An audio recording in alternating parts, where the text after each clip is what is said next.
Guys, నేను మా friend ready అయ్యి ర్యాపిడో బుక్ చేసుకుని నైట్ షిఫ్ట్ ఆఫీస్కి అయితే వెళ్ళిపోయాం. ఆఫీస్ రావడానికి పెద్ద స్టంటే చేసాము. ఆటో డ్రైవింగ్ చూసి ఎక్కడ ఎవరిని గుద్దుతాడో అని భయపడ్డాము. సేఫ్గా అయితే ఆఫీస్కి రీచ్ అయిపోయాం. అక్కడికి వెళ్ళగానే మా ఆఫీస్ వాళ్ళతో కలిసి అలా కాసేపు చిల్ అయ్యి ఆఫీస్ ఎంట్రీ దగ్గరికి అయితే వచ్చేసాం. అక్కడ ఊహించిన హఠాత్తు పరిణామం చూసి మనకి ఎలాగో అదృష్టం లేదనుకో అలానే లోపలికి అయితే వెళ్ళిపోయాం. ఇదే మా ఆఫీస్, అవర్ ప్యాలెస్. మా వాడు చాలా ఎక్సైట్మెంట్గా లోపలికి అయితే వెళ్ళిపోయాడు.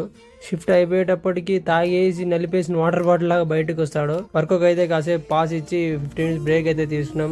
కానీ లోపల నుంచి బయటకు వచ్చేటప్పటికే టైం అయిపోతుంది. ఈ టైంలో స్నాక్స్, టీ అన్ని కంప్లీట్ మన లోపలికి వెళ్ళిపోవాలి. మా వాడికి చాలా ఆకలి అయితే అవుతుంది. చేతికి ఏది దొరికితే అది తినేస్తున్నాడు.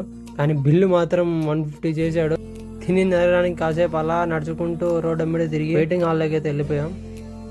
నైట్ షిఫ్ట్లో కాసేపు ఏడన్నా నిద్ర వస్తే ఇక్కడికి వచ్చి పనుకునేసి మళ్ళీ కొద్దిసేపు ఉన్న తర్వాత వెళ్ళిపోతాం. This is our sleeping area. అలానే వర్క్ వెళ్ళిపోయి షిఫ్ట్ కంప్లీట్ చేసుకొని నేను నడుచుకుంటూ సరదాగా ఆడుతూ పాడుతూ అయితే రూమ్కి అయితే వచ్చేసాం. సరే అయితే ఉంటా మరి. Bye. Good night to me, good morning to all.